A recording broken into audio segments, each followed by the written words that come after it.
You win. DJ Friedel, right at the knees, strike one. Dan Iasonia on balls and strikes, and I asked you for the scout on Iasonia. First thing you said was he'll give you that low strike. Likes that low pitch.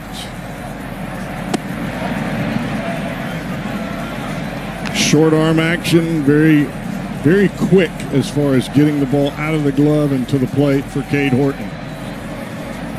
High-end competitor, he's going to fight you for it. Check swing, went too far. But by using the fastball at the bottom of the zone, it makes his breaking ball better. When his breaking ball is up, it's not quite the same effectiveness. Friedel 2 hits last night, including his big league best 9th bunt base hit. He is 3 for 8 on the series. Look it. There's that breaking ball.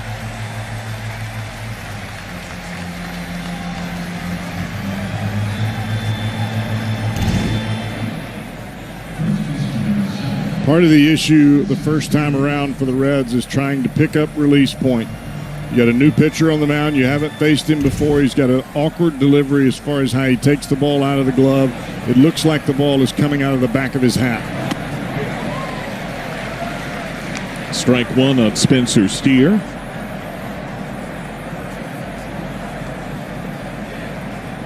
Steer 2 hits last night. Each drove in runs. A critical 3-run homer. He tied a season high with 4 ribbies. Look, this kid is coming out. He's highly aggressive. He's pitching in front of a packed house. Every once in a while, you've got to slow him down a little bit. Step out of the box right in the middle of when he starts. You've got to get him out of his rhythm. Try to take some of that adrenaline out of him.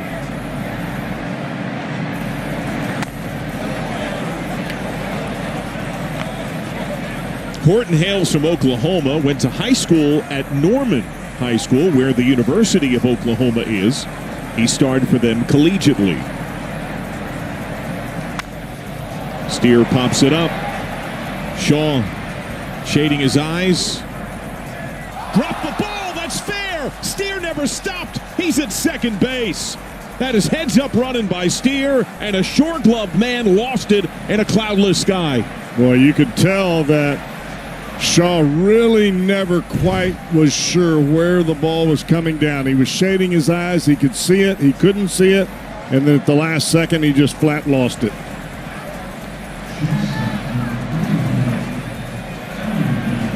Well, if it can happen to the Cubs, it can happen to the Reds. You've got to make sure you got your glasses and make sure you got your glove between your eyeballs and the sun. See if the Reds can take advantage of that break. That's a big one. They're scoring it in E5. Ellie De La Cruz. He's 1 for 8 on the series. A ribby doubled a couple of days ago. It's the first changeup we've seen from Cade Horton. He does not throw it much.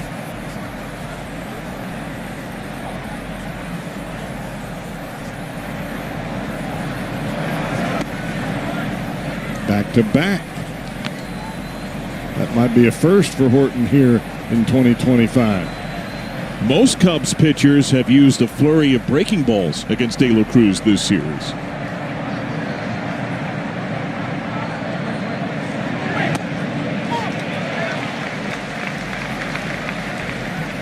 De La Cruz got to 30 steals Sunday. He needs 1 more homer to get to 20 on the campaign.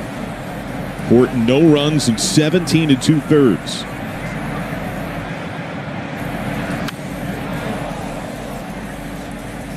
And in truth, that's now up to 18. He does have an out already this inning.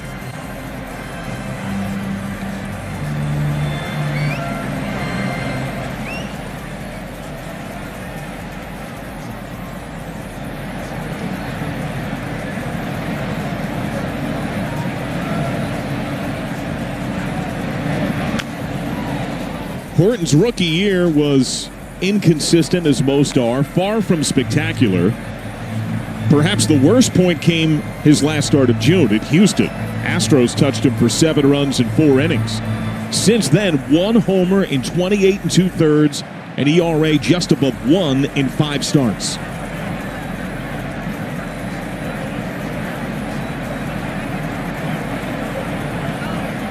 Larger lead for Steer.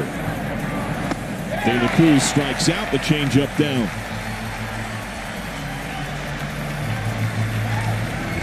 Four changeups in this at-bat from young Cade Horton to Ellie De La Cruz, all of which started middle to middle in and really had some drop to them in the finality. Austin Hayes, 0 for 7, couple of strikeouts on the series.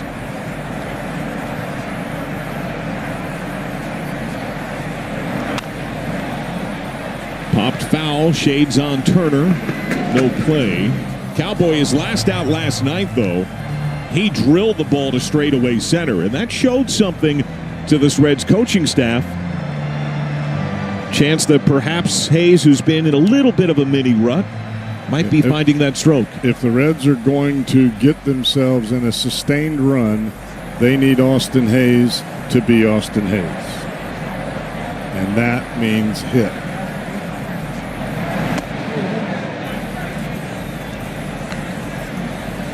And it's not just the physical art of hitting for Hayes, it's the emotion that it brings to that Reds dugout when that cat's on base.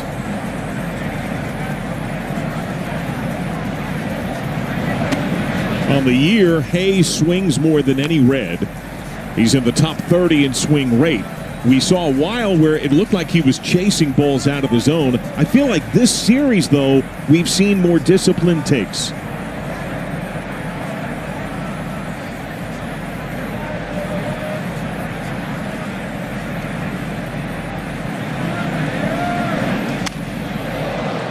Floats to left center. Pete Crow Armstrong. The gifted runner stranded.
In batting 2. He has good numbers in limited ABs against Abbott. Suzuki is back after a day off.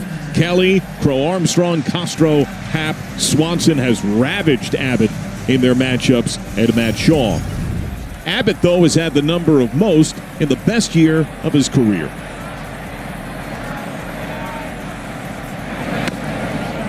Yeah, that 8-1 and 2.15 ERA here in the first part of August, that doesn't lie. And then you throw in the fact that he's already beaten the Cubs twice this year, both here and in Cincinnati.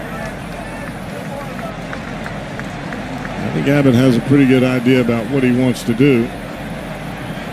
And Abbott's one of those kinds of pitchers. He will adjust as the Cubs adjust. The defense for the Reds has stood out in the series, Cowboy. I'm not sure that any Cub has been robbed like Nico Horner has. twice on ground balls to third. The line drive double play to McLean. He has made hard contact, and he's 0 for 7 on the series. Works a walk to lead things off.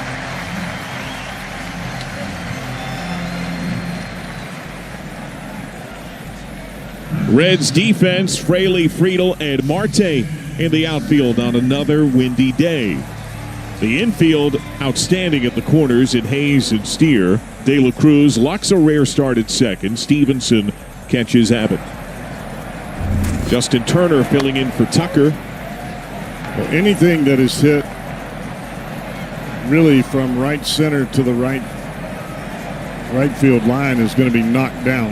And matter of fact, if it's high in the air, it's going to drift back towards the infield like that. In the air to right, Lux out, Marte in. Lux peels off, Marte in shallow right makes the play. I noticed as the ball went into the air, after we saw Marte have to make a play last night on a ball that he just did get to. This time when the ball went up, he was in full sprint mode from the get-go because he realizes, hey, that ball's not just going to carry out to me. It's going to come back towards the infield. Nice play by Marte. And you could see Lux. He was getting it back there, too. Seiya Suzuki had the day off yesterday. He was 0 for 3, walking a strikeout Monday. He is among the Cubs that Abbott has handled. He's 1 for 9 against him with a strikeout.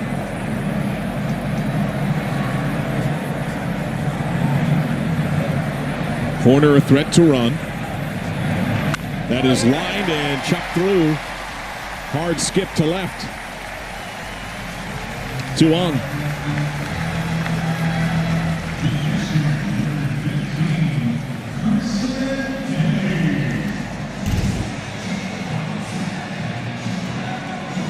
Pitch was up.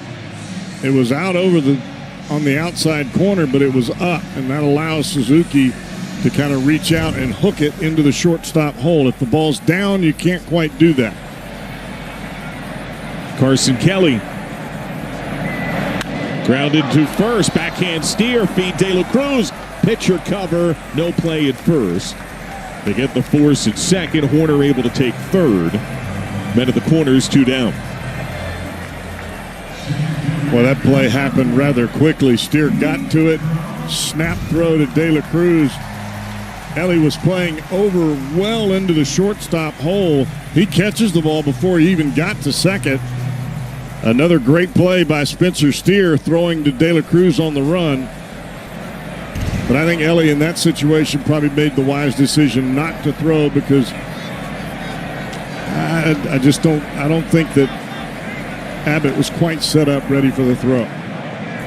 Pete Crow Armstrong. Bunt yanked back. Hayes crashed in from third as he squared.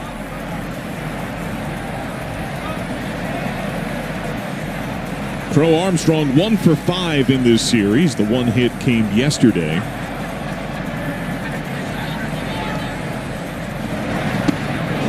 He's among the many slumping Cubs. He is 2 for 17 now in August.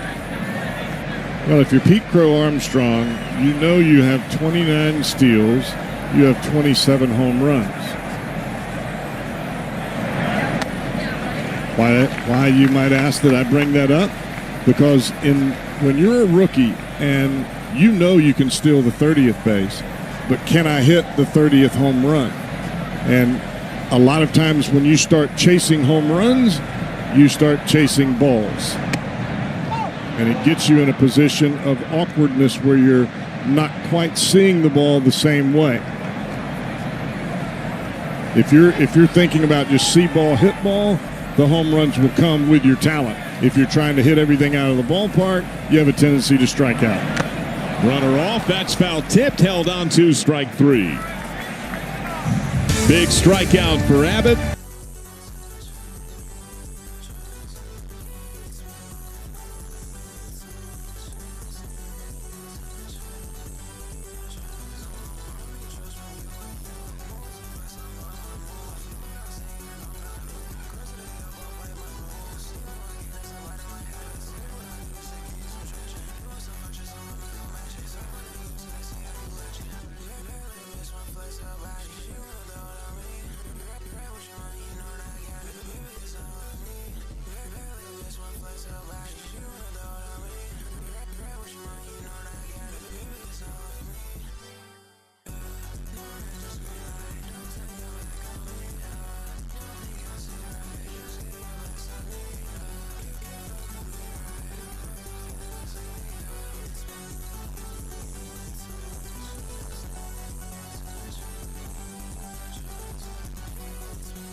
In a couple of weeks, Matt McLean the day off.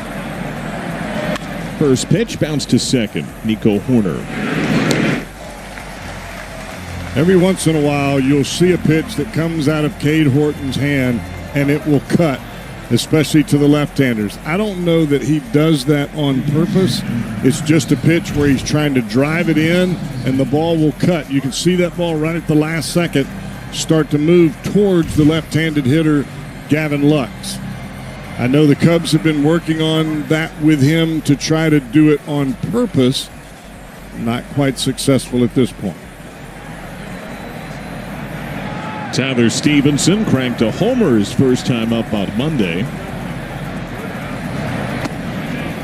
Strike one. As you can see, that fastball there is going back towards the right-handed hitter, and the majority of the fastballs that we've seen have gone back towards the arm side of the plate. Bounce left side. Swanson on the backhand. 2 outs on 3 pitches. There's no doubt Horton is awfully aggressive. Where you saw him have a little trouble getting the ball on the plate consistently was once the Reds got a base runner on the error where Spencer Steer reached and got to second base. Noel V. Marte.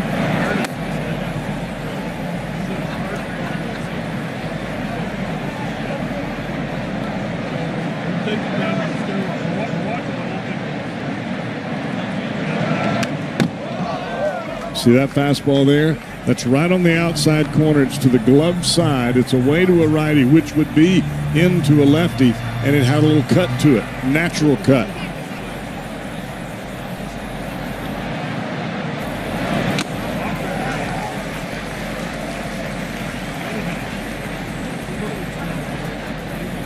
Marte gets time.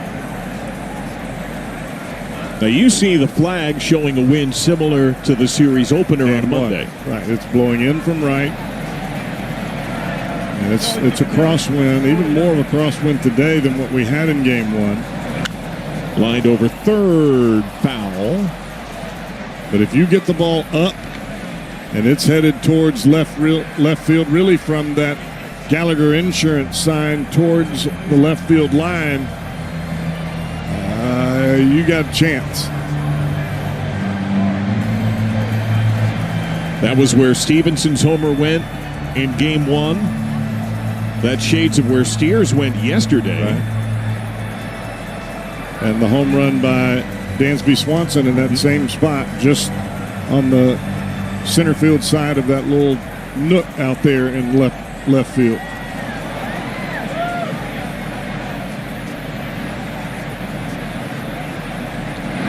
Check swing went, no appeal needed. A 1-2-3 inning.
Tickets. First pitch, swing and miss, strike one on the switch hitting Willie Castro. Cubs have loaded their lineup with right-handed swingers. The only true lefty is Pete Crow Armstrong.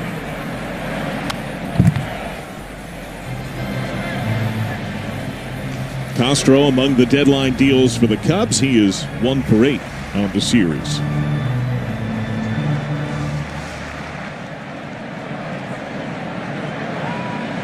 Reds are bidding for their first sweep of the Cubs since May of 23. That was also a series at Wrigley. Reds are trying to get to an outright season high, 7 above 500.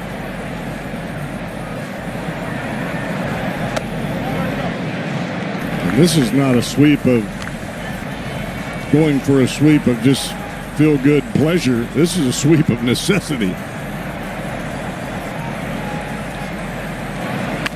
Tap behind Abbott, right to Lux.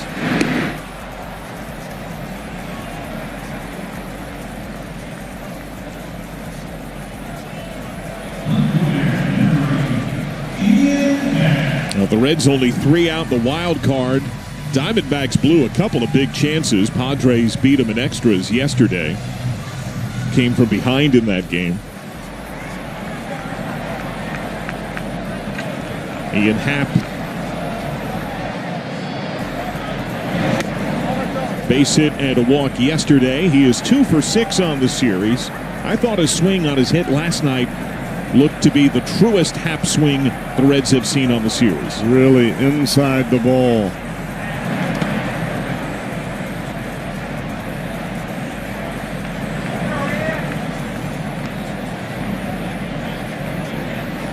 I think that's when Happ is really at his best. When he's driving the knob of the bat through the zone early, letting that barrel lag a little bit. That's when he gets really dangerous. And even when he's not hitting good, he has a great eye. You and I talked about this last night. 3-0.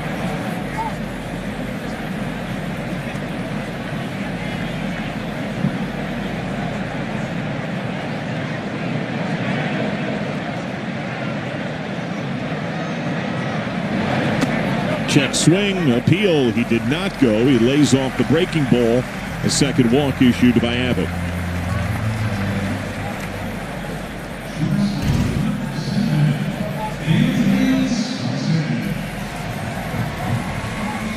Well, Abbott dominated the Cubs back-to-back starts in late May. Those were the first 2 times and 2 of the most significant starts for Abbott on the year featuring the cutter. When we caught up with him a week or 2 after those starts and the cutter use was down, I asked him, is it a feel thing with the pitch? He said, yes, at times, but also there are some lineups it profiles against and some it doesn't. And he thought for those first 2 starts, it worked well against the Cubs. Dansby Swanson. Smoked to short, caught by De La Cruz. The leaping backhand in the air. That's a play that De La Cruz makes that really no other shortstop can get to. And it just comes down to wingspan and the ability to leap high into the air using your height and your arm length. That is ridiculous. That was base hit all the way. That's a base hit for 29 other teams. Matt Shaw homered yesterday, his lone hit in 4 at-bats on the series. He was charged with an error on the drop of the steer pop that I have to think will be appealed and overturned. Sent to center. Senor Electricidad, a big grab by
one on Jake Fraley, who on Monday doubled into the gap, scored a run. He also lined to left in that game.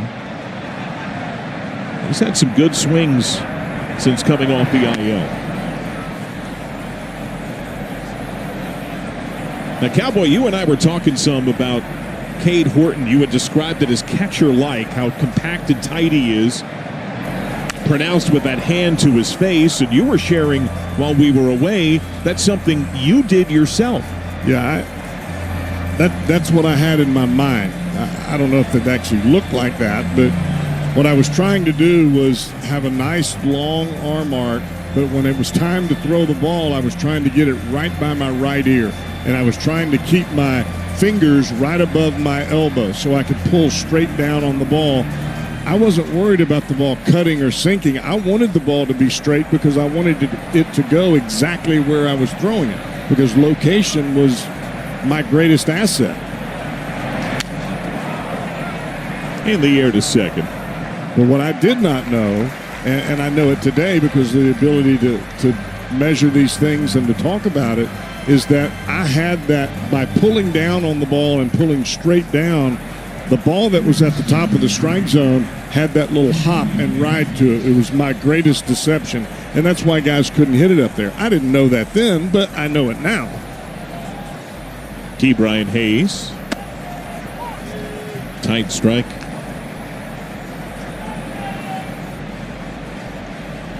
Hayes came on defensively yesterday in the 7th and made an immediate impact. It was one of the many robberies of Nico Horner on the series. An eye-popping bare hand play.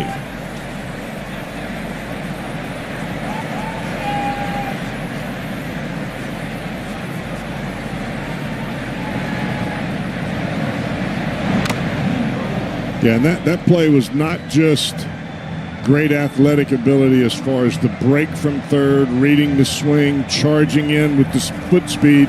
It was great from a technical standpoint of him sliding his entire hand under the ball with the palm facing the sky. Popped up, right side, Turner. This was the dynamite defense. Well, you watch the quickness off the bat. Here he comes with a charge. Watch the hand. Right under the ball. You get under the ball, and you've got a secure field, so you throw right from where you catch it. Bam.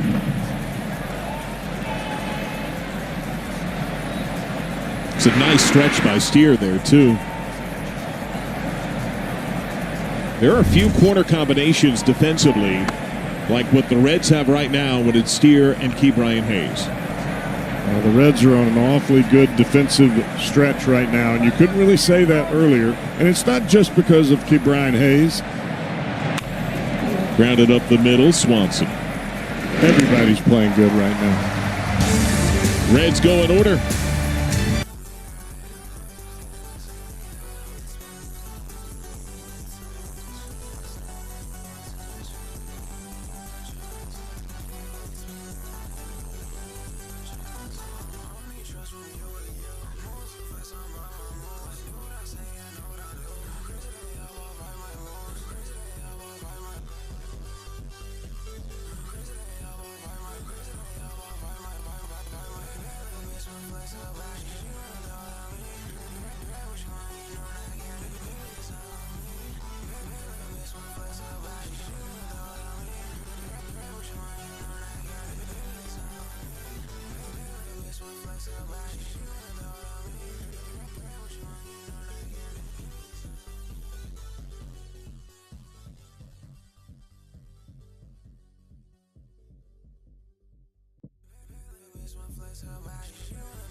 He will face hitters live, so making some big steps, Wade Miley.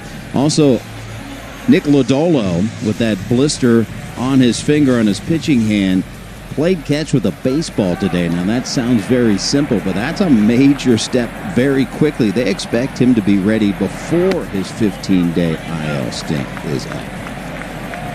Well, on both points, excellent news, Jim. You know, the original plan with Lodolo was throw with a ball without seams, but he used a proper baseball.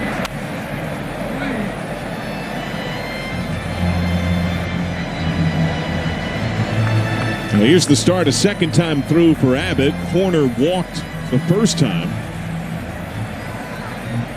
The last time Abbott saw the Cubs, he went 7 scoreless innings, allowed 1 hit.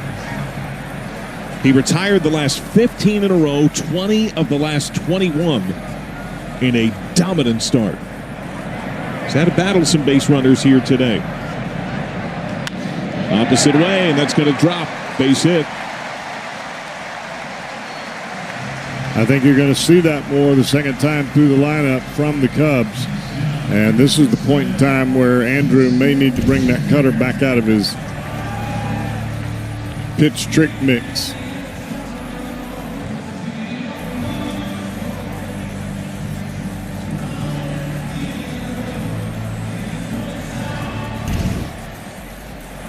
Horner will run, and he can run. Justin Turner is fly to right. Pickoff. Oh, that was close.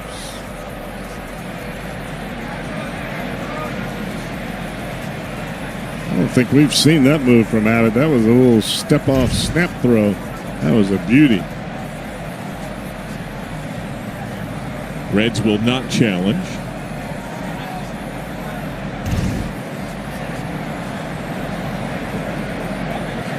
Horner dances.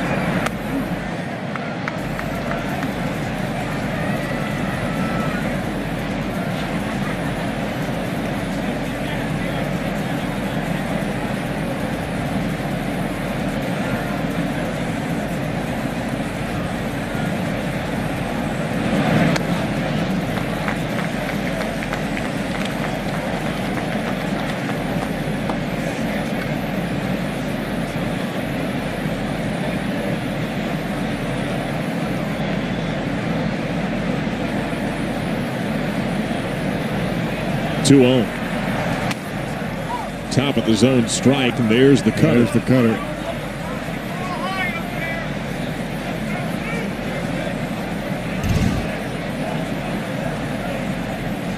Very similar to several of the pitches that we saw from Shota Imanaga last night. Another check on first. Shota with an A at the end. Shota. This whole time I thought it was S-H-O-T-O. What a clown. It happens to all of us, Cowboy. Upstairs miss. Some noticeable takes, though, by the Cubs against Abbott today. Yeah, well, they know that Abbott likes to pitch at the top of the strike zone. If he can land the pitch up there, it puts him in a bind. Turner likes the ball down. That's the pitch he can drive. Now, Turner is at good numbers against the Reds lifetime. He doesn't play a lot with this version of the Cubs, but he is essentially filling the spot of Tucker, batting second. Does have a homer, couple of hits lifetime against Abbott. Runner goes, ground ball to the vacated second. That leaks through. Horner sprints for third. Scoop by Friedel. Men of the corners. Boy, that is pristine execution for the Cubs. Turner knew he was running. Hits right behind him. Now you get trouble brewing.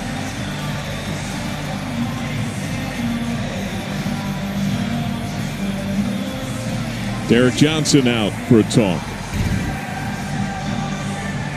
I know with a right-handed hitter at the plate, you want your shortstop staying at home in case the ball is pulled.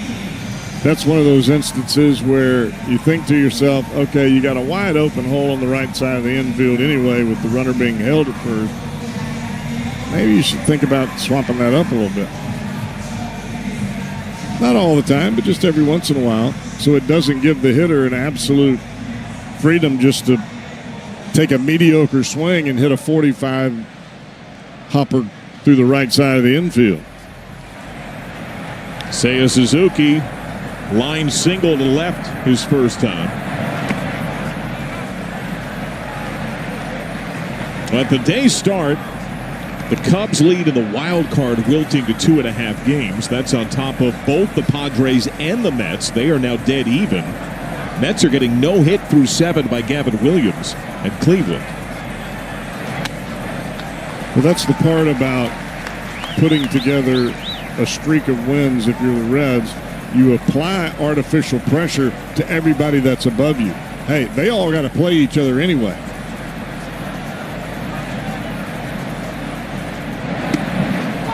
Froze him on that curveball. But Abbott, uncharacteristically, has been pitching from behind a lot early today.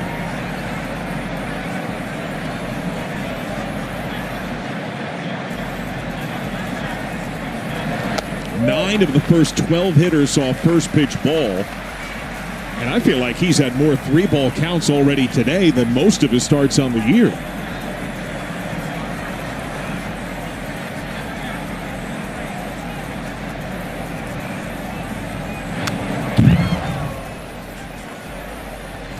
And he's not in the same mode as far as where he was in his last start, where he pitched behind in the count a lot.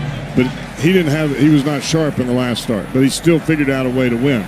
Today, I think he's just trying to make perfect pitches. He realizes the magnitude of this game. Well hit to left center, headlong dive, got it, Jake Fraley. Tag at third, throw to second. It's a sac fly RBI, but he saved a double. That might have been a couple of runs. Cubs get 1, the Reds down 1-0. Well, that's a big-time play right there, John. You called it right on the money. Quick break towards center field, the dive.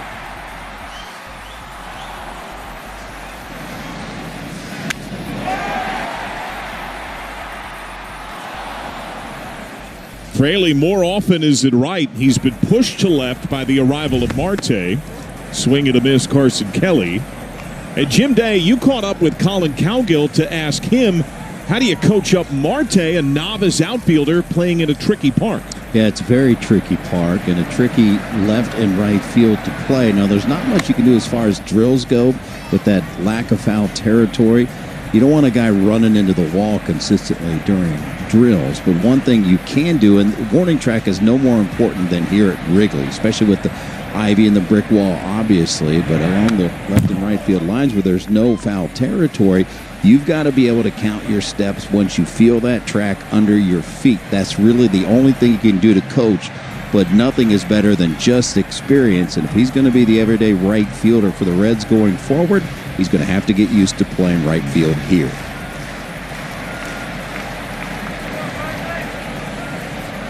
One, two. Dribbler fair. Stevenson the call, bare hand. Makes the play. Turner up to second, Kelly out.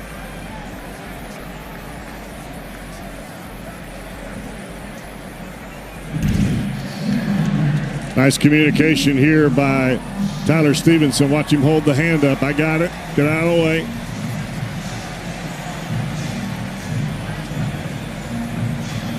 Now, you got a pretty good hitter at the plate in Crow Armstrong, even though this is a lefty-lefty matchup. But you've got a very slow runner standing at second base in Justin Turner.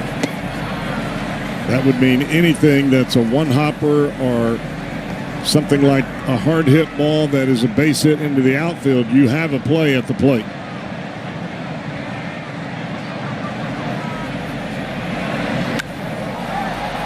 Lifted left center. Fraley shaping up, shades on. Staggers some with that wind, but it makes the play.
In the fifth for the lead, snapped the tie in the seventh with a home run.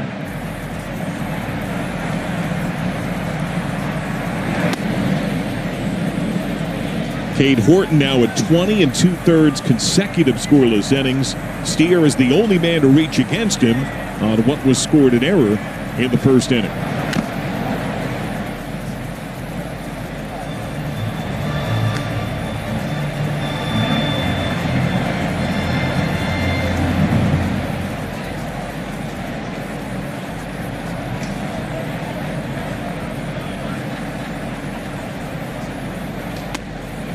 It's a tough pitch.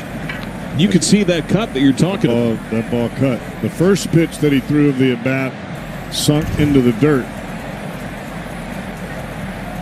The last two have cut. He had to swing there to stay alive. Yeah, and that ball had a little bit of cut to it, too. I think sometimes as a pitcher, you get over the top of a pitch, so you slide your fingers just slightly back towards the middle of the baseball.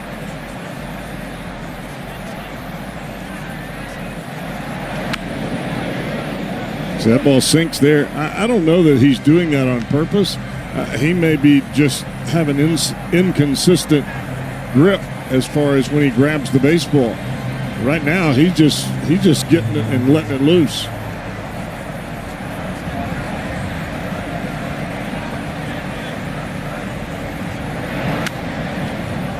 Well hit foul. Well, Horton was a little later to the pitching game. He's one of those COVID tweeners, a decorated quarterback in high school. He was set to play football at Oklahoma and baseball. The plan to walk on to the football team. But COVID cost him a year in high school. He also tore his UCL before he took the field to play either sport. And he slowly progressed from solid hitting infielder into a relief role and eventually a starter. Cubs made him a pretty high first-round pick.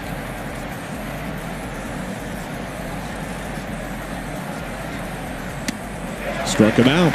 And that cut off the edge. That pitch looked like it was going to hit the outside corner and maybe come back, and it cuts at the last second.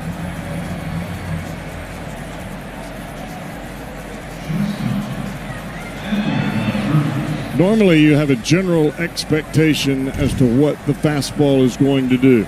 Right now for the Reds against this kid, I don't think they have that expectation. Ellie De La Cruz first pitch, poked to center. Crow Armstrong. 2 down. Brief word now from Cowboys Bank, First Financial Bank. First Financial Bank keeps checking simple with easy access to your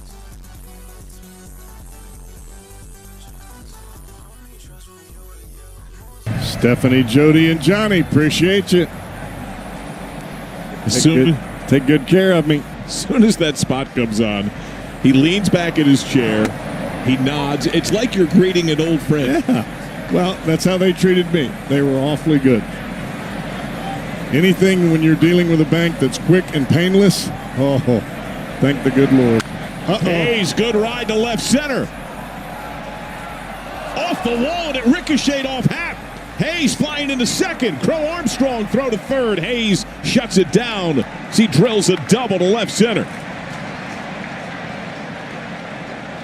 Boy, that was within, that may have hit the bottom of the basket. Another inch or two, and it did. It hit the bottom edge of the basket and kicked straight down onto the back of Ian Happ.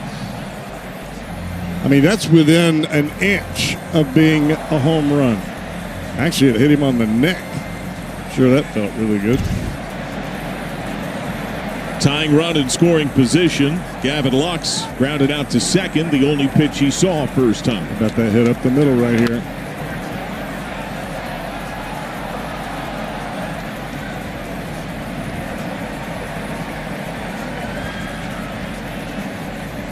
Now, Lux probably hits the ball straight up the middle by far more than any other Red. Swanson shapes there. But there were times early stage of the year as he vacillated between seeing a lot of pitches and ambushing first pitches.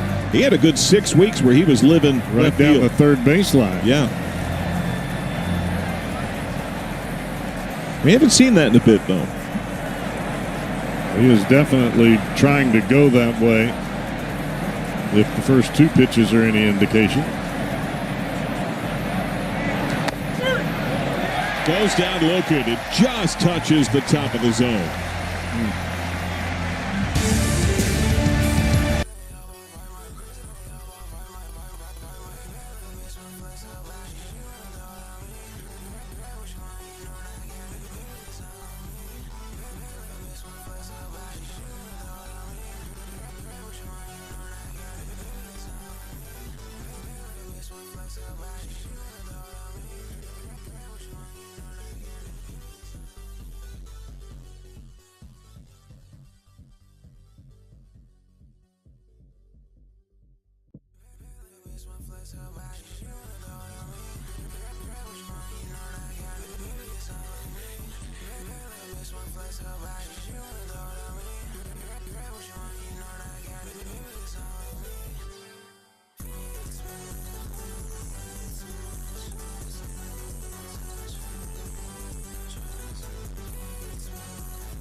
Gets a lot of swings up there.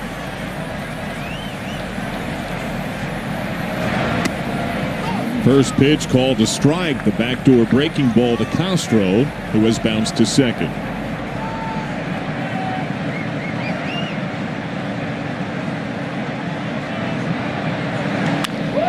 Rolled to short, De La Cruz.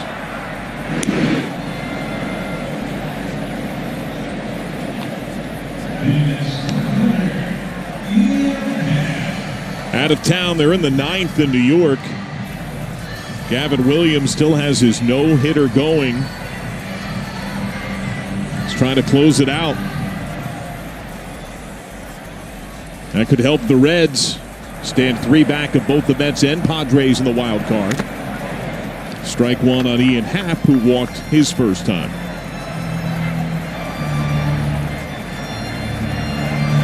You can't help but look at the way other teams do, but the best way to take care of all of that is win today.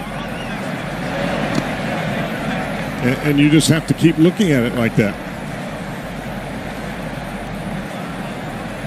I go back to my comment when we started this series. The Reds need to go at least 30-20 to finish the year, where they've started that 2-0. To Marte. So now you're at a point, 28-20. And the Reds on the horizon will be tangling with a Pirates team that will have Paul Skeens going tomorrow. And Cowboy, I'm not sure there's a greater contrast in environment. From 40,000 every day, a ton of energy here at Wrigley, to what often is the case in Pittsburgh. That's why this game becomes the utmost mental game. De La Cruz. Got to figure out how to get yourself ready every single day, regardless of where you're playing.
Stevenson, who has bounced to short so far today.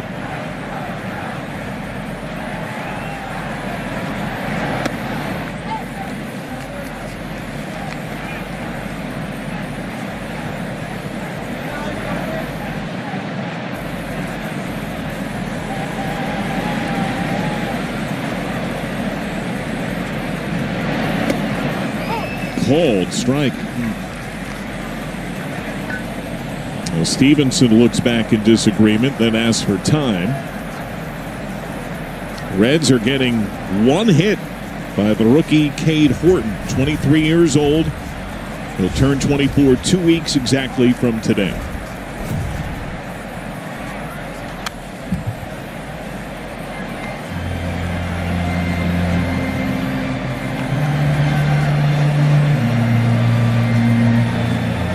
You had said one of the critical parts of the game would be how Horton would handle traffic.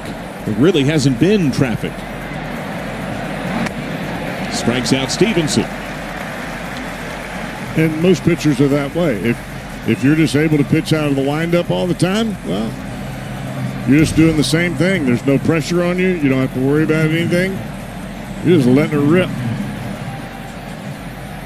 And in defense of the Reds, the last three opponents for Horton, the Red Sox, the Orioles, the White Sox, no runs on 8 total hits over the 3 starts. Popped up. Shaw has had trouble once today. Swanson helps him out. And Cowboy, it does seem like that wind is making the ball dance a bit more on that left side.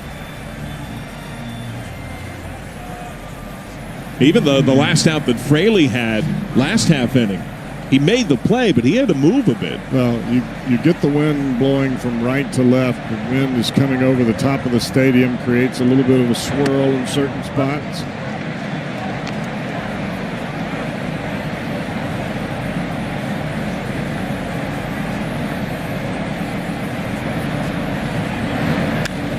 To second, Horner. Reds in order.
Matt Shaw.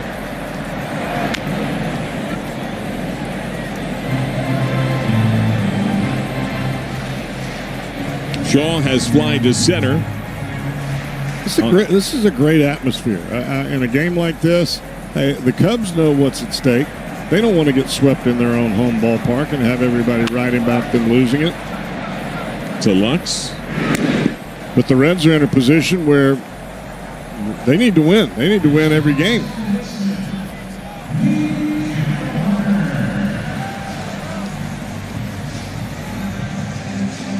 And I think both pitchers on both sides have an understanding of that. Definitely the young Cade Horton. I mean, you can see the intensity on his face. I mean, he's awfully aggressive. And we know all about Andrew Abbott.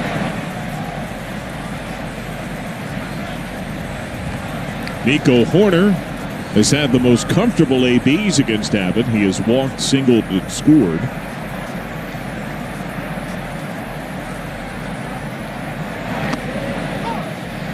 The Cubs are very good at home. They're 35-22 here. The Reds are the only team in the majors not swept all season. The Cubs have been swept once all year. Terry Francona's club trying to sweep the Cubs for the first time in 2 years.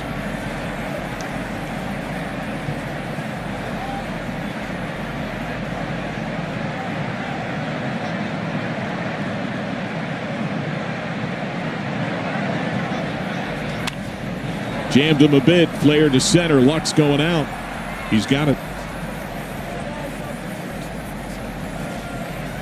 3-4 now from Miami Valley Gaming. With so many lucky winners around here, you want to get down.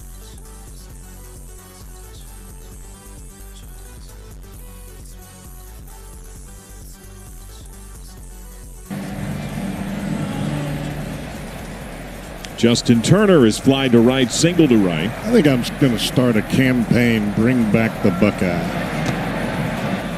You missed that version of the end. I do.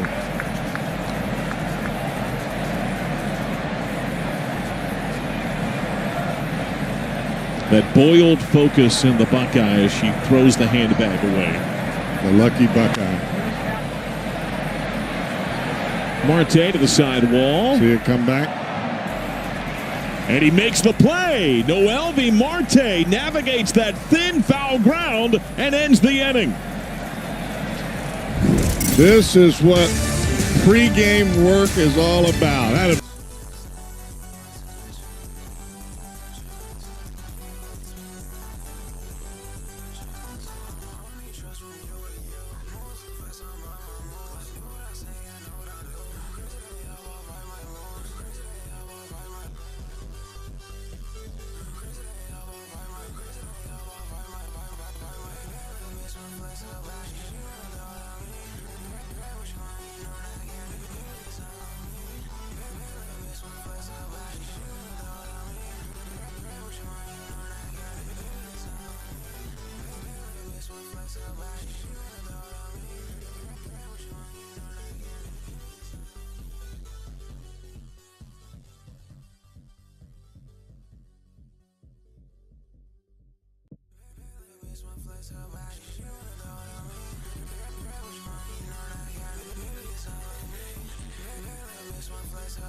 I think it's more of his ability to execute both hard sinker at 96 and cutter at the same velocity on both sides of the plate. Friedel right side. It slips past Horner. That doesn't happen often. It's not an easy play, but Friedel is on a rare Reds base runner. But you do get the idea that there are a lot of fastballs coming to the plate from Cade Horton. Maybe this third time around, the Reds will guess right. They haven't had a whole lot of things go their way here in the early going. But in a tight ball game, all you need is one good inning. Spencer Steer. First pitch pop foul. While Friedel can run a bit, he was picked off yesterday. Both Horton and his catcher Carson Kelly have pretty good caught stealing numbers.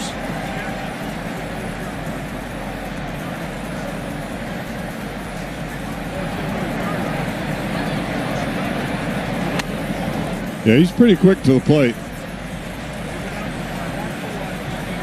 He's a rookie. The league has tried to run on him 14 times. 7 have been caught, 50%. League average is about 23.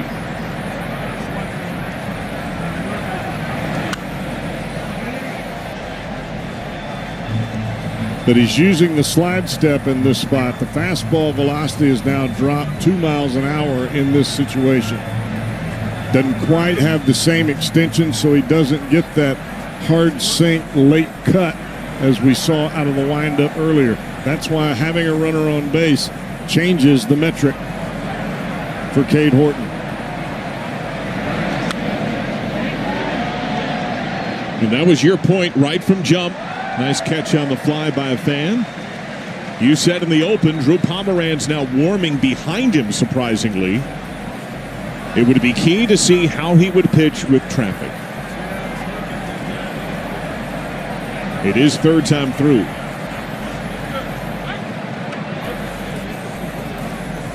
The Cowboys, it's curious to me, Cubs with the lead, that they would have someone up right now.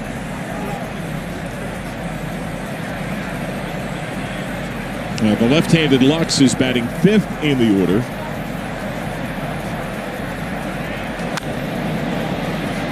That's Sale, shallow right. Corner, hauled off. It's caught! Willie Castro able to close ground, lunges forward, and he snow cone snares it. How many times have we talked about that wind coming in from right? It's going to shorten it. If the second baseman doesn't go out aggressively, you put the right fielder in a tough spot. Boy, he got lucky. Our T-Mobile coverage cam, and here comes Counsell. After that play, Horton on a very low pitch count is done. Well, Counsell is saying, I'm not letting Ellie De La Cruz beat me left-handed. The rookie Horton off to an ovation. The Reds are into the Cubs' pen. It's a Skyline Chili call to the bullpen. The veteran Pomeranz against the Reds' Ellie De La Cruz.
De La Cruz 0 for 3 against him lifetime.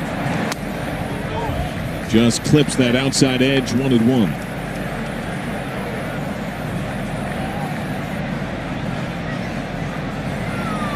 Ellie 1 for 10 on the series. He's 0 for 2 today.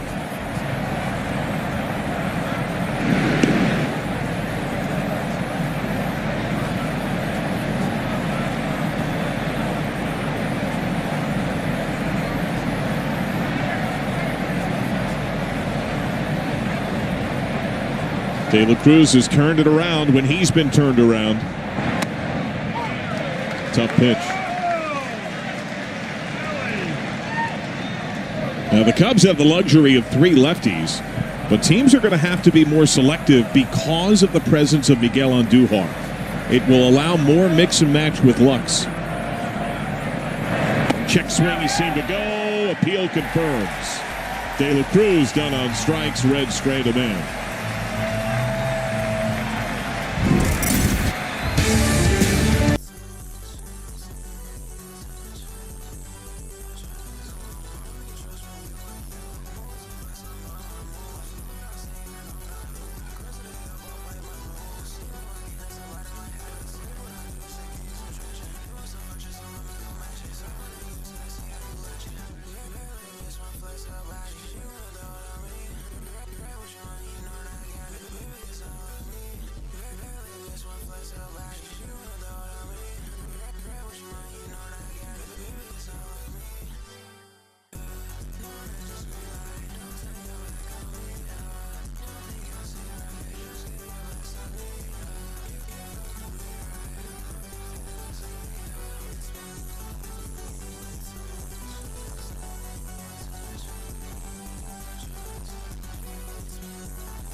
Who yanked his starter, the rookie Cade Horton, after 67 pitches.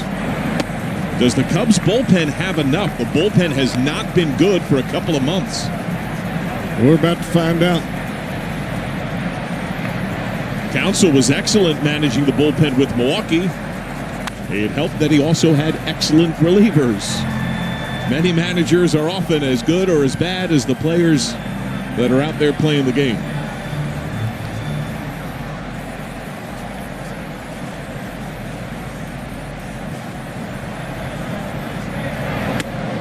Great pitch. Froze him with that heater running in, strike 2. In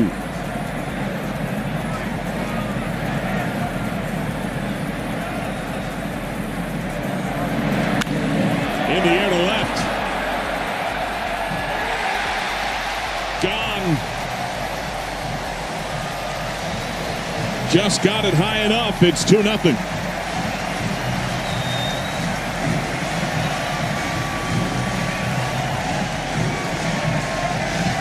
More times than not with Suzuki, you see him hitting the off-speed pitch with thunder. It's a backdoor breaking ball. It comes back over the heart of the plate, and he lifts it and hammers it.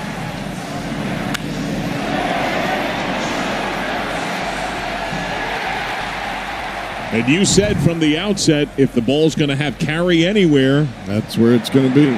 True left. So 27 on the year for Suzuki. Carson Kelly has reached on fielder's choice. He's tapped to the catcher. Look, Abbott's throwing the ball great today. Up until that point, he'd retired 9 consecutive batters.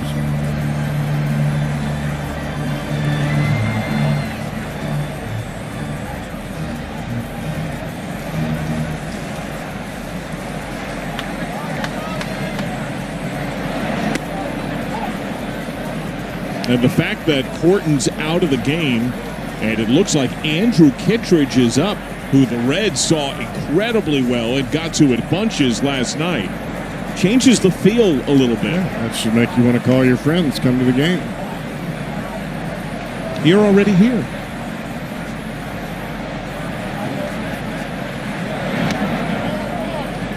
Stevenson tried to frame it, and I think Stevenson's thinking back to the pitch called to strike against him in that exact same spot. You can see the head tilt.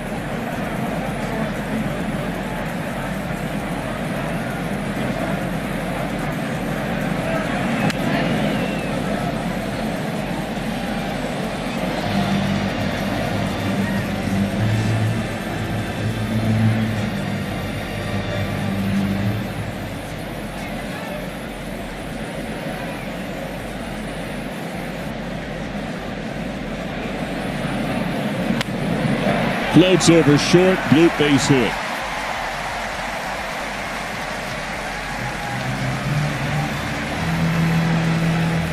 I think that was the right pitch in that spot. It was a cutter in.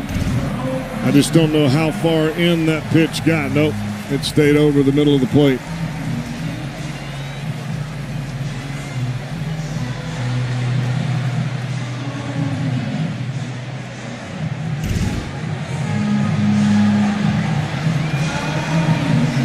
Pete Crow Armstrong has struck out on a foul tip. He has flied to left. Hayes on the grass at third.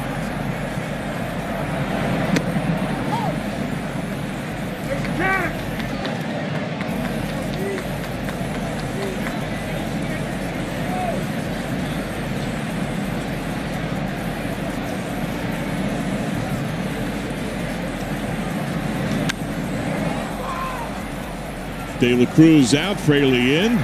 Fraley the call and catch.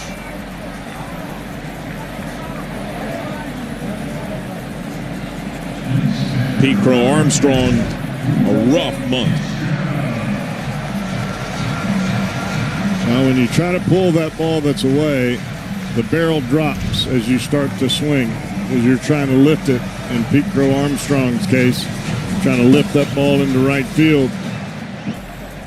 Barrel drops, you pop it up, a little flare in the left.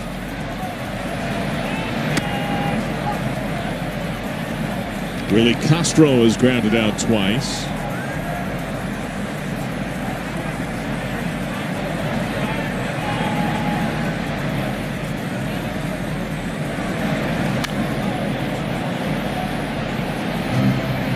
Castro likes to swing.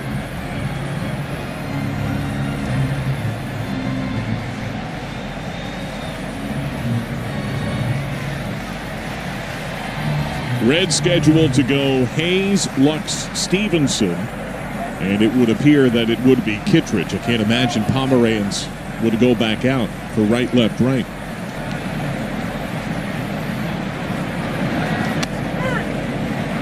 Got him looking, just hit the inside edge. Well, that's a paralyzer right there.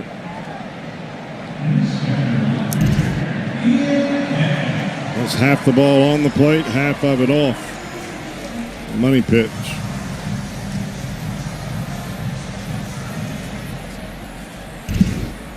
Second strikeout today for Abbott. Happ has walked. He has flied to right. Keep in mind, whenever Abbott's out of the game, a couple of impactful lefties on the Cub bench, Bush and Tucker. The Reds will have wiggle room with McLean and left-handed masher Miguel Andujar. Might have broken his bat. Fraley has to close some ground. Wind helps push it to him. Well, that is great resilience by Andrew Abbott.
For a second straight game, Andrew Kittredge. Called strike. He got one out, gave up 4 runs yesterday. It began with a walk to Hayes, the first man that he faced. He said after the game to the Chicago Sun-Times, "I'm a strike thrower. That's what I do well. To lose the zone like that for a couple of hitters and in that spot is just really frustrating." So what does Craig Counsell do with one of his imports at the deadline, a veteran pitcher? Sends him right back out next day.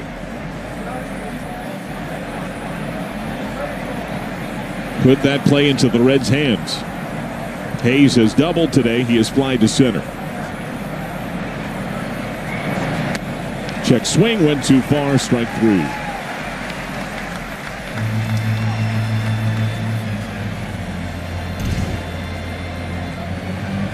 Well, today, Kittredge uses the fastball on the inside corner and the slider away. Everything was away in yesterday's ball game, and he had a difficult time being able to get the fastball over the plate because it was diving down under the zone. Strike 1 on Lux, who has bounced to second and struck out looking on a borderline pitch.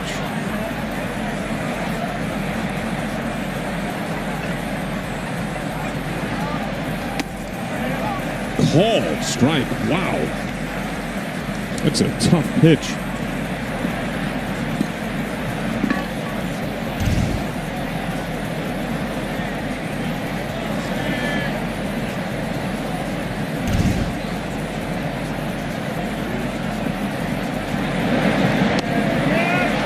Swing and a miss. Back-to-back strikeouts for Kittredge.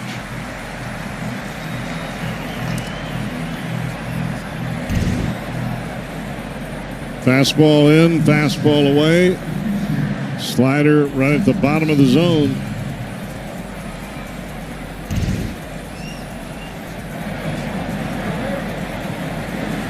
Tyler Stevenson has grounded out, struck out. Oh, goodness. Now that's a ball.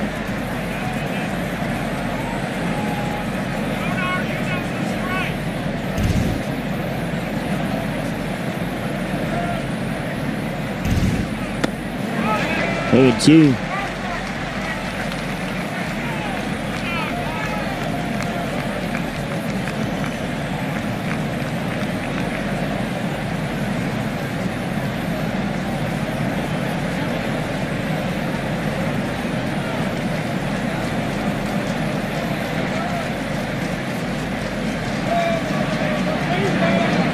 Struck him out. He strikes out the side. 9 pitches, all strikes.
Tries to continue to keep the Cubs at bay.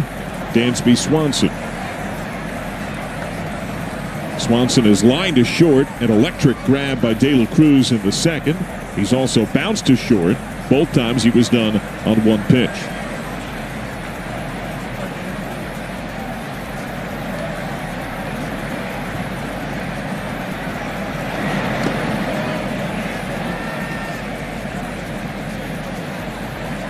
Brad Keller is now up in the Cubs' pen.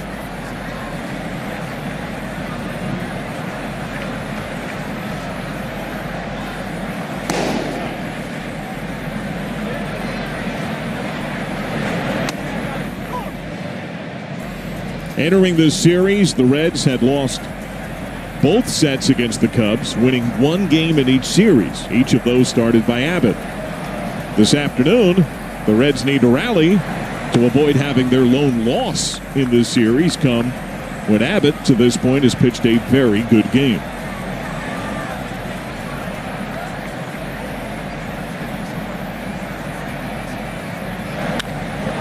Left field. Fraley. Gone again.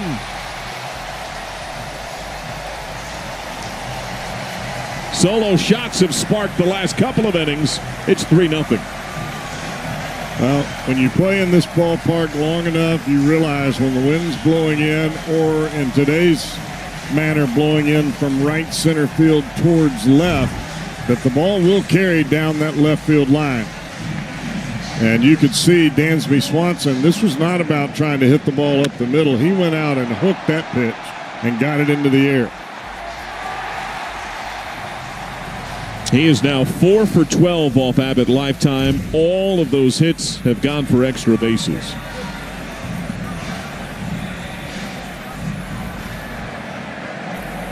Matt Shaw has flied to center. He is bounced to second.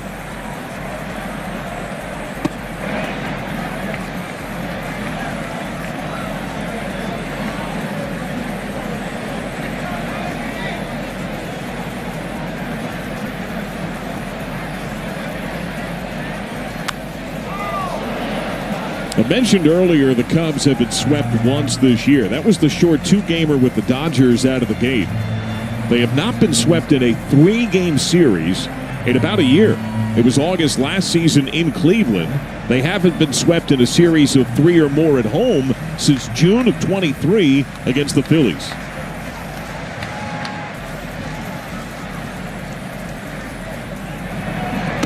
Frozen. Strike 2.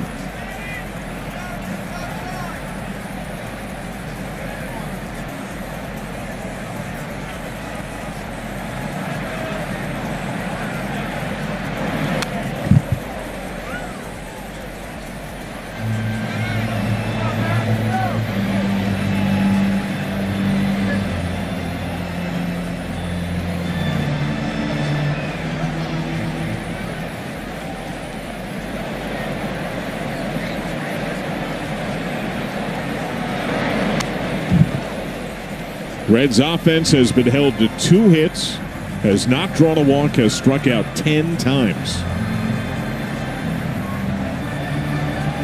Luis May now warms behind Abbott, closing in on 90 pitches.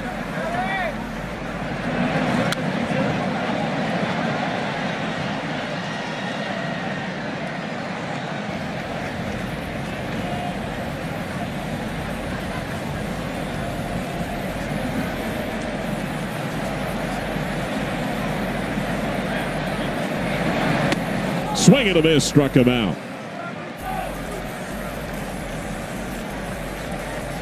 Like a changeup away from the right-handed hitting Shaw. He just kind of ran out of bat there.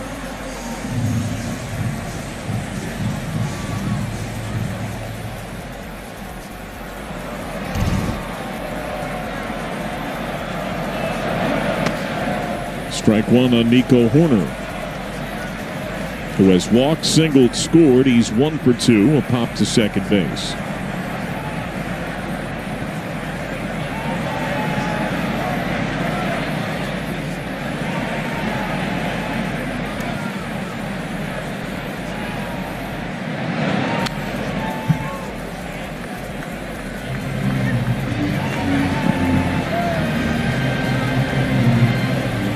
Abbott trying to give the Reds 7 innings for a 5th time this year.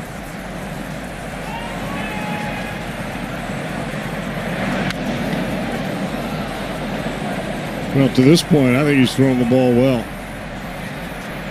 Yeah, you've given up the home runs with both of those balls. They're right in that spot where the wind is blowing to help give you a bit of advantage down the left field line.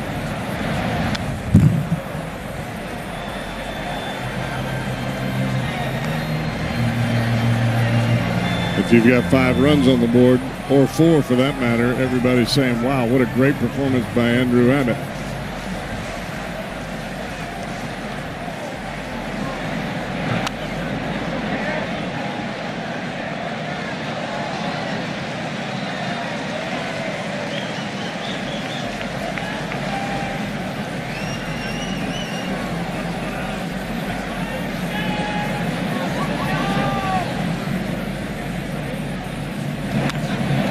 Center field.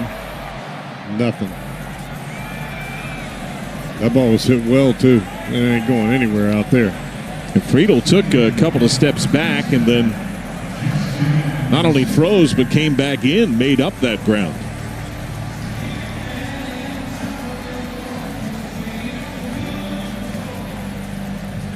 Turner has singled right side. He's also flied to right twice, the last time at foul ground. A nice play by Noel V. Marte.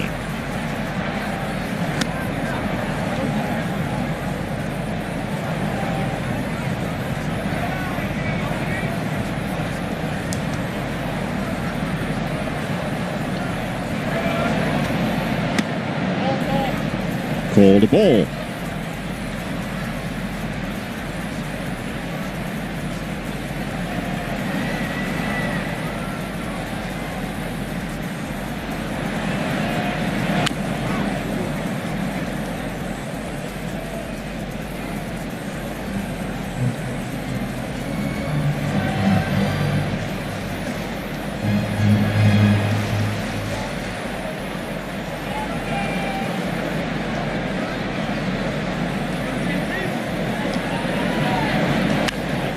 Line to left. Fraley spun around. It's over his head.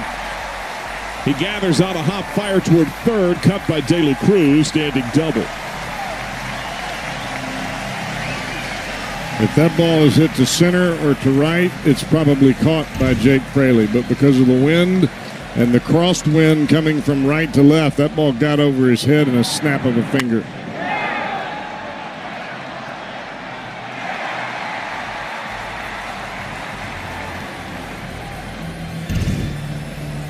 And so Abbott at 100 pitches even.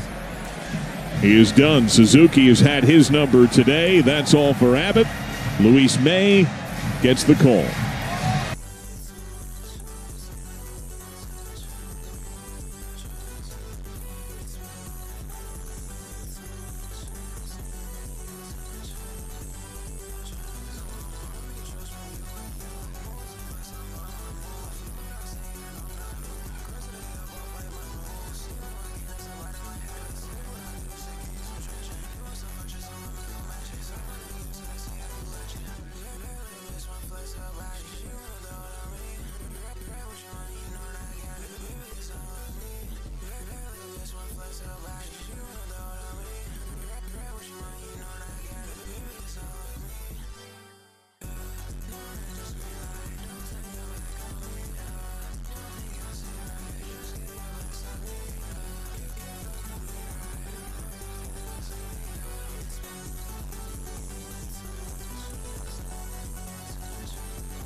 Big out for Luis May.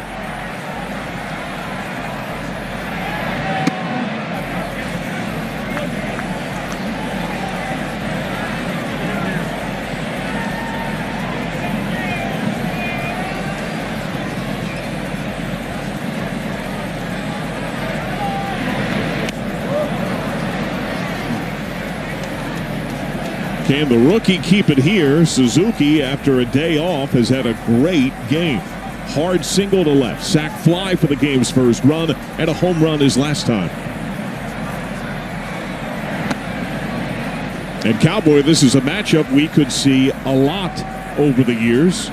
Reds see a lot of promise in the rookie May. Suzuki is a focal point of the Cubs' heart of the order. There's no doubt May's stuff is undeniable. 100-mile-an-hour fastball, slider for you. Just a matter of getting some experience and being a little more consistent around the strike zone.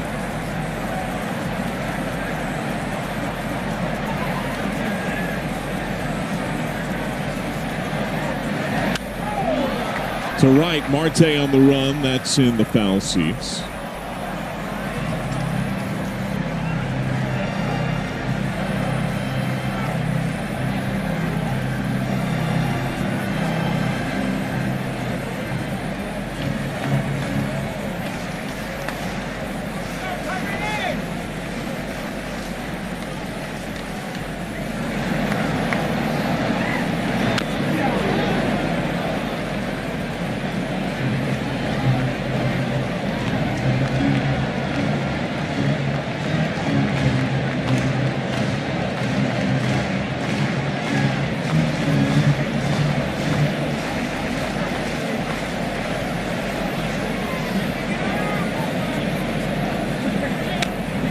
Dribbler kicks foul.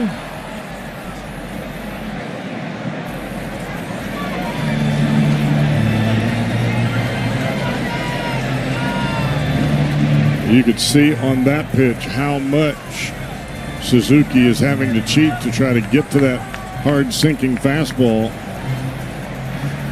He hit that breaking ball right off the end of the bat, and he was trying to stop.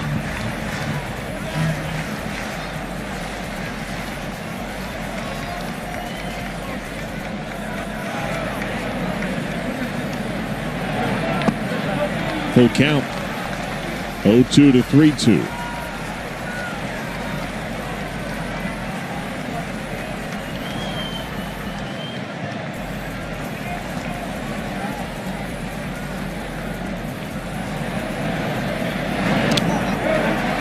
That's down.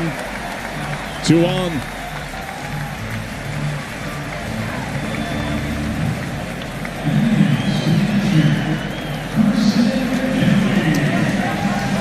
So May walks the first man he faces. Now Carson Kelly, who is 1 for 3, a bloop single his last time. And that's a walk after being ahead 0-2.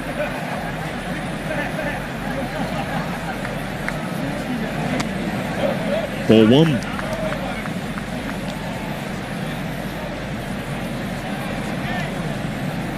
I would suggest that you make this guy swing it, because the guy on deck is due. And he's good. Bloop again, left field. Fraley, wave on to third. One hop throw to the plate is laid. Head first plunge for Turner. Kelly pokes home a run. It's 4-0.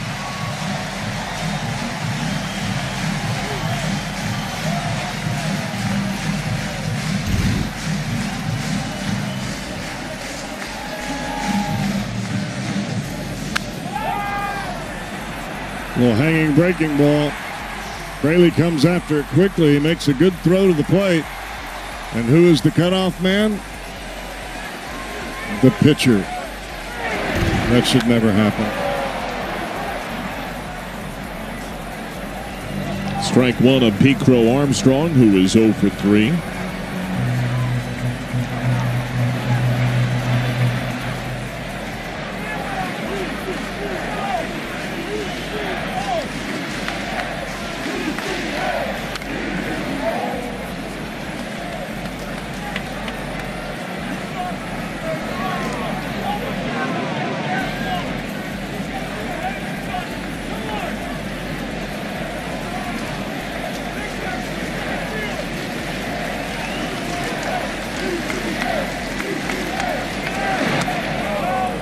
appeal. They will not appeal. Stevenson asked for it. Close the book on Abbott. 4 runs, 6 2/3, 7 hits, 2 walks, 3 strikeouts. Gave up a couple of solo homers.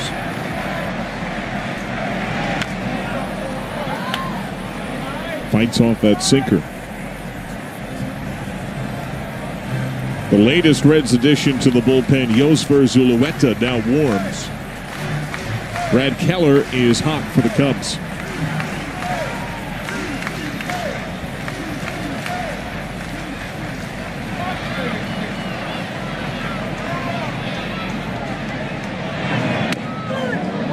Looking.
LV Marte.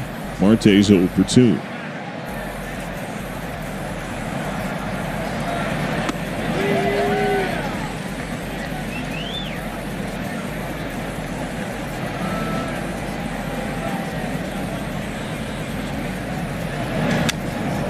Bouncer, Horner darts in on a low glove. 1 away. Brief word now from UDF. What is it that makes UDF Peach so popular?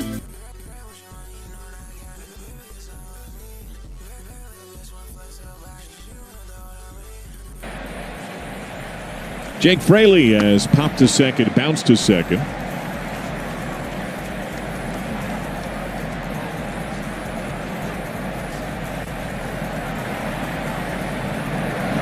Reds have put a man on base 2 times. Steer on an error in the first. Austin Hayes on a 2-out double in the 4th. TJ Friedel on a single in the 6th.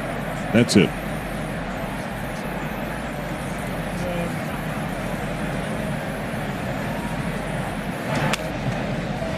Horner.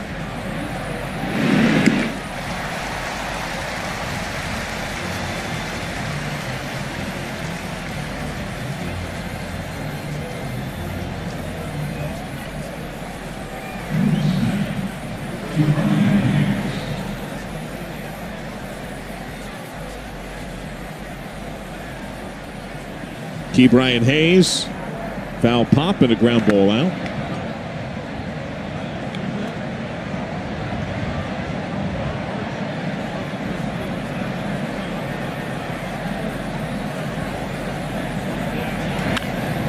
Swanson, nice grab on the spin. The ball was smoked. Great play.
Blank for Zip. First big league outing since early May for Josper Zulueta.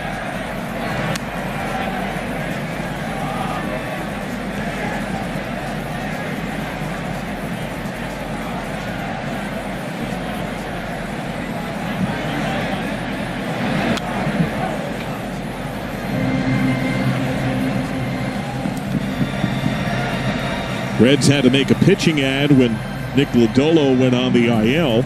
It was easy enough to shift Martinez into the rotation, but who do you bring up for the bullpen? You're limited, of course, by who's on the 40. The 40-man roster, weak roller to second. The choices really came down to Lyon Richardson, who just gave the Reds a couple of innings as the extra man Sunday in Bristol, and Josper Zulueta, who's been pitching well at AAA and could probably give them multiple innings.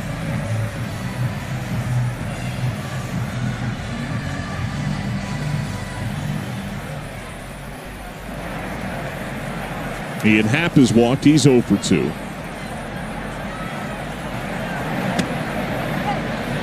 I think for Lyon, he's got to get back to throwing strikes again and attacking the strike zone. He did that coming up early, really aggressive. Got hit a little bit. And he just started getting behind in the count and getting towards the edges. And you just have to figure out a way to overcome that from the mental standpoint.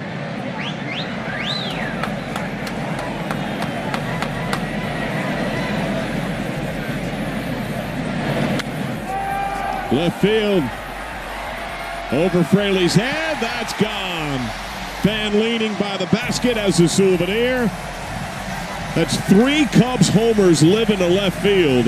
It's 5-zip.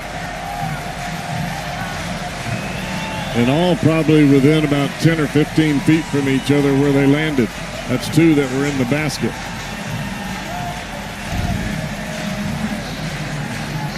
Tell you, these Cubs play here. They understand that the wind can give them a great advantage if indeed they can lift the ball into that wind.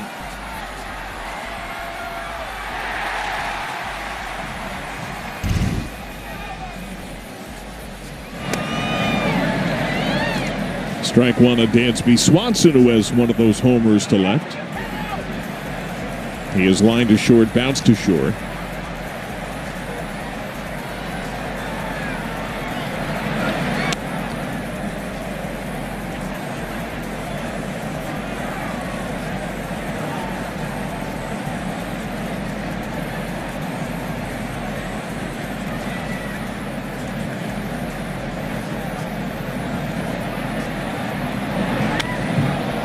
Center field. Friedel secures out number 2.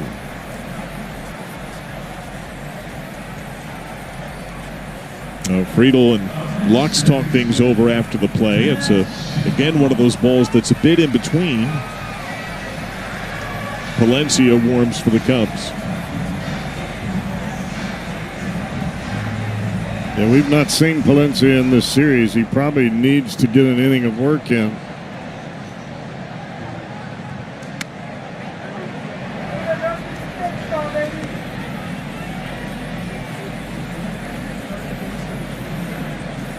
It's a tough part for a closer. When your team's winning a lot, you probably throw too much.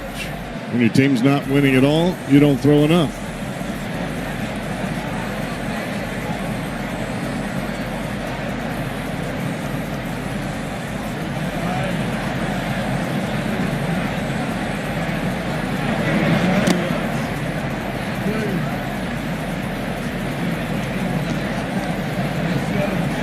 The run against Zulueta is the first he's surrendered since the end of June. He had gone all of July and the start of August scoreless at AAA, cutting down on the walks dramatically, spiking the strikeouts, living in the zone. That was part of the challenge to him. Where's that pitch? And that wasn't even on the edge.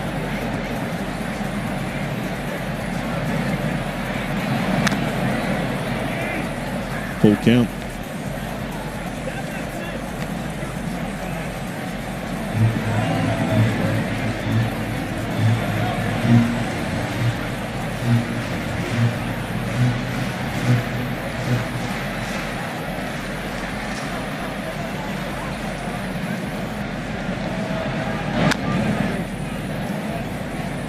Reds in the ninth will have top of the order. Friedel, Steer, De La Cruz.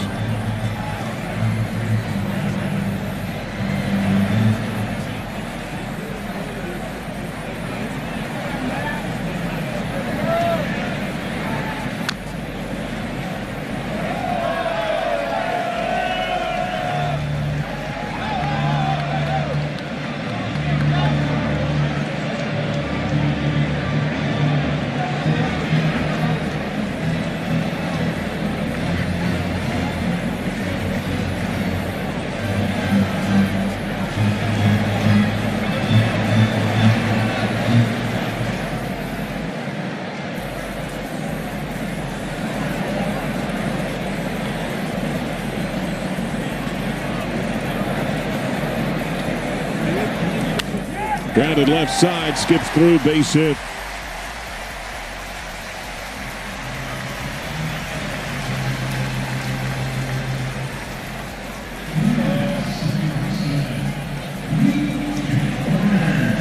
When a hitter is late on your fastball, don't throw a breaking ball for a strike. That puts him right on time.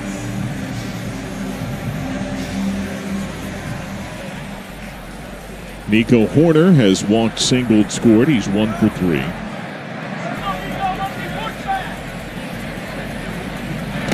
That bounces by Stevenson. Shaw shoots to second. Wild pitch.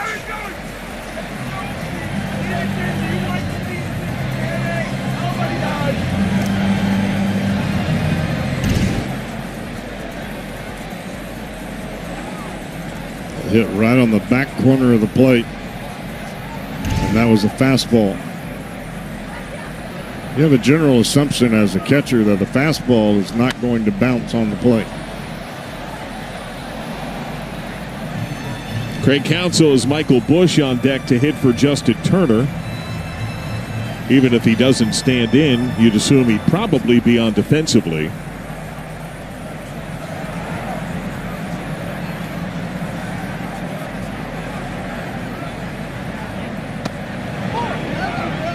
Strike two.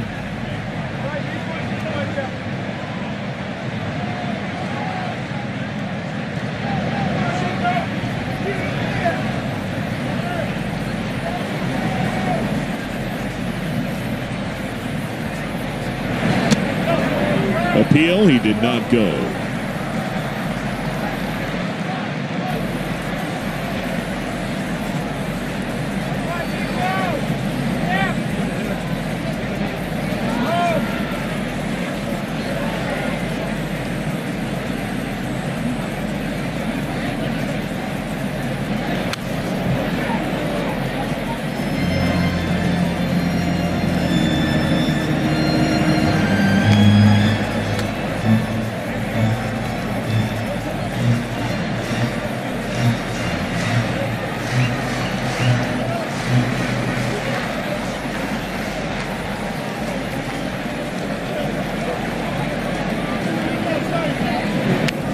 Check swing over the leap of Hayes. Squirts into left, wave onto third. Shaw scores, attack on tally. It's 6-0.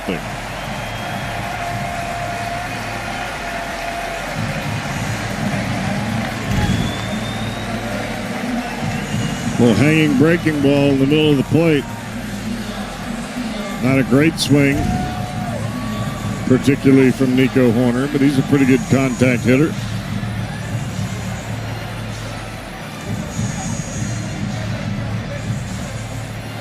The Reds need Zulueta to get this last out here. Well, I think he's out there. Michael Busch stands in for Turner. Turner ends his day 2 for 4, double run scored. Busch strikes out, but he also walks and hits home runs.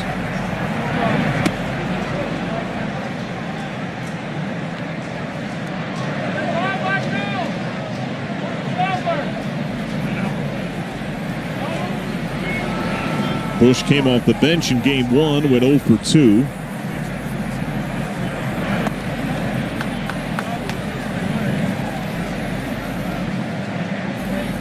Yesterday, he served as the leadoff man. He singled, finished 1 for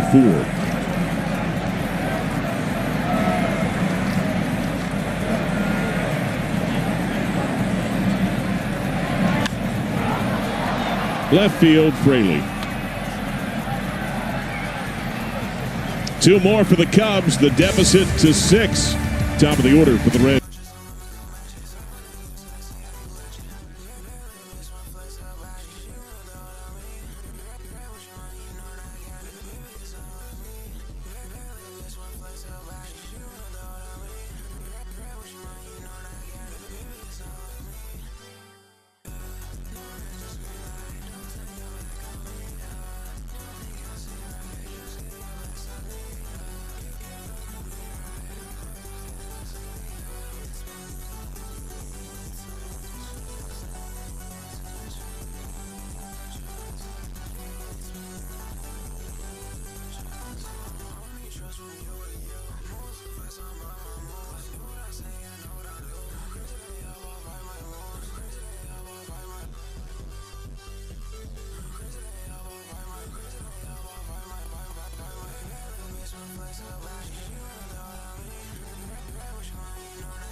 Cubs closer for the first time this series, Daniel Palencia.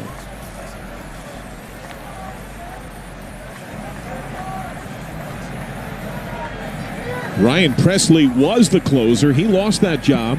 Porter Hodge took it over. He got hurt.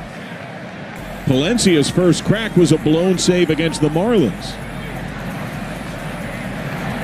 But then he reeled off 15 straight save opportunities converted that only ended on Sunday, the final game before this series. Well, Ryan Presley not only lost his closer job, he lost his roster spot.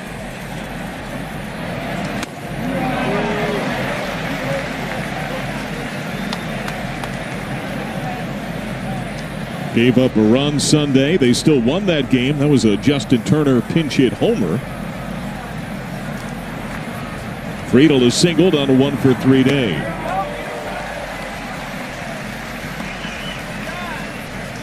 Reds will go to Pittsburgh after the game. They'll see Paul Skeens tomorrow. Brady Singer slated to get the ball for the Reds. Pirates have lost 4 of 6 back-to-back series against the Rockies and Giants after they had won 8 of 9. Their only loss in that 9-game window came in extras by 1 run.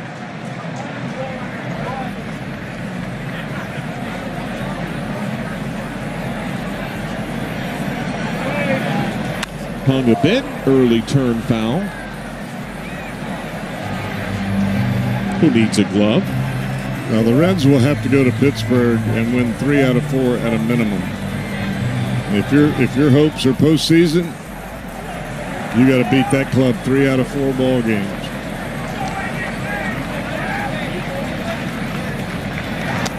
And the Reds over the last few years have had a real rough time with the Pirates, on par with the difficulty they've had with the Brewers.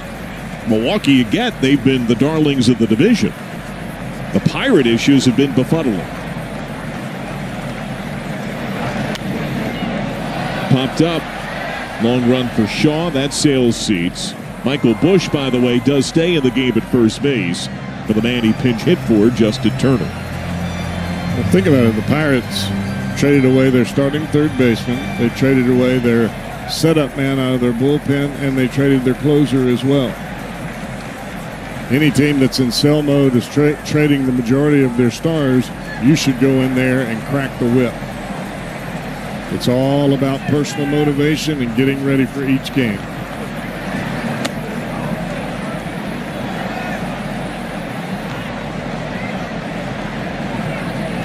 Full count here, engineered by Friedel.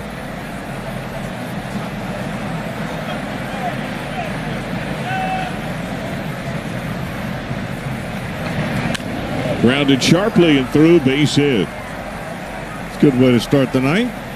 Second hit of the game for TJ Friedel. Hey, if Friedel coming back after having the baby, he is getting on it. And getting on it by getting on base a lot. He has 2 of the team's 3 hits today. The only other knock posted by Hayes in the 4th. Steer has reached on error. He is struck out. He was robbed by Willie Castro on a ball that wilted in the wind in shallow right. Castro closed a ton of ground and just gloved it lunging forward. Yeah, Friedel looks like he snapped back into the form he showed for most of the season start. He tailed for a good month plus, and then I thought the series right before the break against the Rockies, he had some of his better games.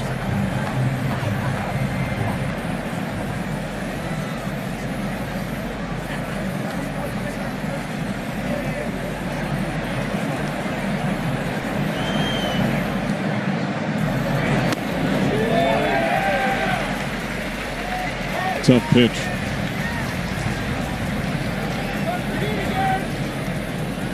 By the way, Gavin Williams lost his no-hit bid, 1 out, 9th inning on a Juan Soto homer.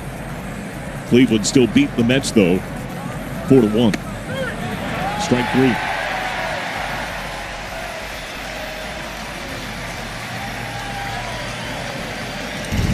Fastball in on the previous pitch, down and in. This pitch starts just off the outside edge and comes right back to it. A couple of pretty good pitches by young Daniel Palencia. Ellie De La Cruz 0 for 3, 2 strikeouts. He has flied to center. Padres play in Arizona later tonight. Former Red Disco DeSclafani will get the ball for the Diamondbacks. Nestor Cortez will make his Padres debut. Friedel not held on. Bush plays behind him.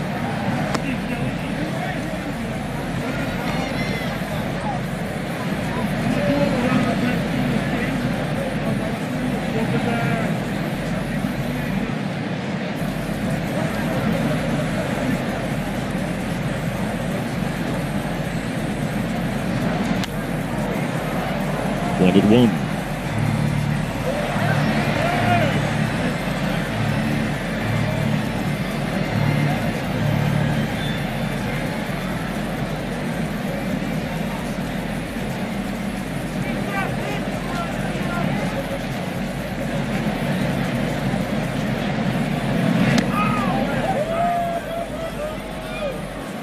It's a tough take.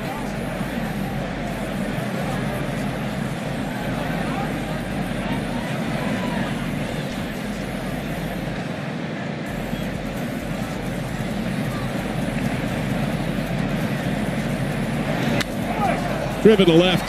That's going to get down for a hit. De La Cruz opposite way. Reds have 2 on.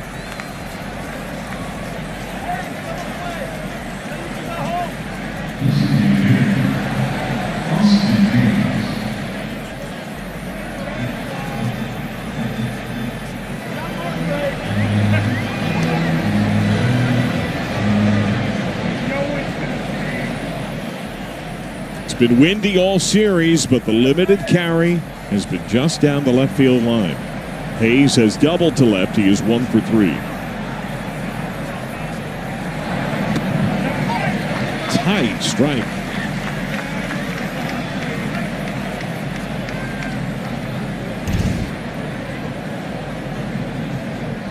That's a ball.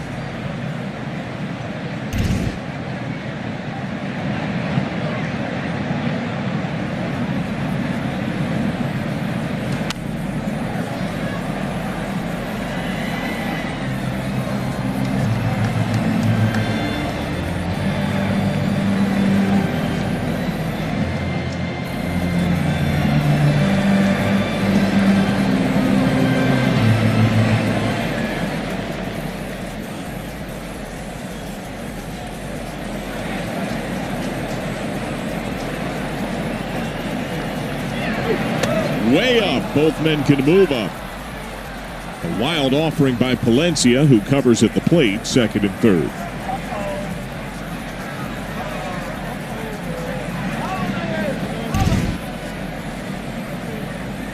Palencia's got that high ride to his fastball. When you're throwing 99 and 100 miles an hour, you throw the ball up there and you miss your target by that much. That's a tough pitch to catch. Can the Reds crack the scoreboard? Rolled left side. Friedel breaks. Scoop by Shaw. Throw to first on time. Friedel scores. The shutout spoiled at 6-1. RBI for Hayes.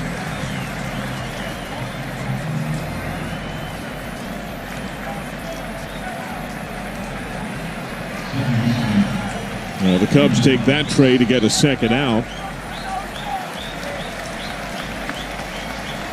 Gavin Lux is 0 for 3.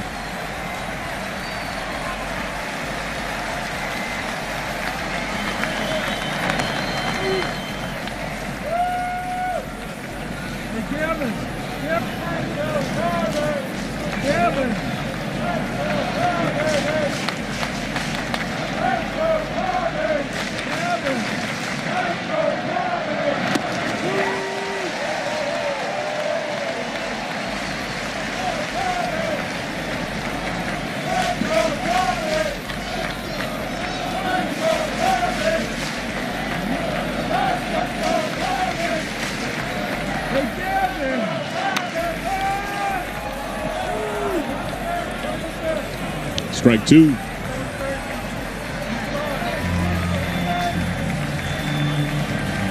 Reds Live to come when this one wraps up.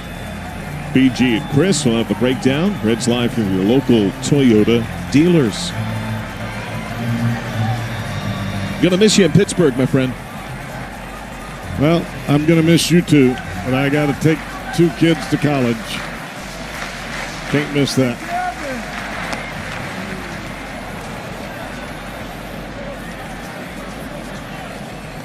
I do love the Cowboy text during the game, though. I still get my own private analysis.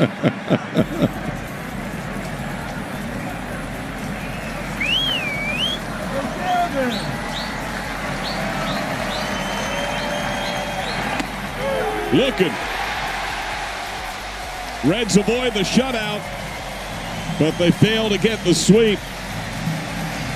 Cubs take the finale 6-1. Well, you take solace in the fact that you came in here and you won 2 out of 3 in the enemy ballpark. Packed house. Yeah, you'd like to have won today's ball game when you have a chance for a sweep, but probably more important as you move forward, motivation going into an empty ballpark in Pittsburgh.